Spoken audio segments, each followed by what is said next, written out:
நீங்கள் தமிழனாக பிறந்துக்கிட்டு ஒரு தமிழ்நாட்டில் ஒரு தமிழ் அமைச்சராக இருந்துக்கிட்டு உனக்கு தமிழே ஒழுங்காக படிக்க தரலனா அதை கண்டிப்பாக விமர்சனம் செய்ய தான் செய்வாங்க. அதை நீ ஏற்றுக்கிட்டு தான் ஆகணும்.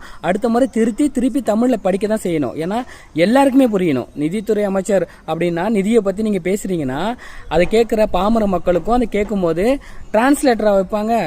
அப்போ நீ தமிழில் பேசினாதான் எல்லா பாமர மக்கள்லேருந்து படித்தவங்க வரைக்கும் எல்லாருக்குமே தெரியணும். ஓகேங்களா?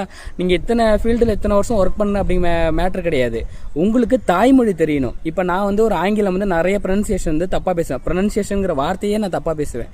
ஏன்னா இது என்னோட அந்நிய மொழி. இதை நான் தப்பாக பேசுறது எனக்கு அவமானமோ தலைகுனிவே கிடையாது. ஆனால் என் தாய்மொழியை நான் தப்பாக பேசினேன்னா, தப்பாக உச்சரிச்சா அது எனக்கு அவமானம், அது தவறு. அதை நான் திருத்திக் கொள்ள வேணும். ஓகேங்களா? இப்போ நான் பேசுகிறதே நிறைய உச்சரிப்பு பிழைகள் இருக்கும். அதை ஆனால் போக போக நான் திருத்திக்குவேன். ஆனால் அந்த ஒரு மனப்பக்குவம் கூட இல்லை. ஏன்னா அவர் விமர்சித்து ரொம்ப கேவலமாலாம் கூட பேசலை. தன்மையாக தான் ஒரு அறிவுரை தான் வழங்குறது. நீ யார் எனக்கு அறிவுரை வழங்குறது அப்படி சொல்லிட்டு அந்த ஒரு பப்ளிக் பிளேஸில் கேமரா இருக்குது, சிஎம் இருக்காங்க, சபாநாயகர் பார்க்குற எல்லாத்தையும் டப்புன்னு அடிக்கிறது எப்படி ஒரு நல்ல விஷயமா இருக்கும். ஸோ இது மிகவும் தவறான ஒரு முன்னுதாரணம்.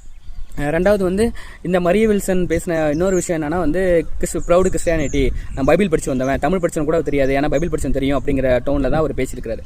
முதல்ல மத நம்பிக்கைகள் அவங்கவுங்களுக்கு பர்சனலாக இருக்கணும். அவங்கவுங்க கிட்ட தான் இருக்கணும் அது. ஓகேங்களா? அது இது அரசுகிட்ட ஒரு மதசார்பற்ற அரசு, இது மதசார்பற்ற நாட்டை வேற ஒரு மதத்தை நோக்கி கொண்டு போயிட்டு இருக்காங்க. தமிழ்நாடு கொஞ்சமாவது அந்த மதசார்பற்ற தன்மையை கடைபிடிச்சிட்டு இருக்காங்க.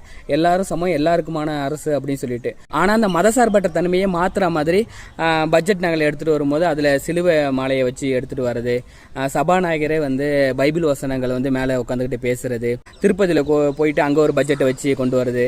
இதெல்லாம் எங்க செக்குலரிசம் எங்க இருக்கு? இதை மத சார்ந்து தானே போறீங்க.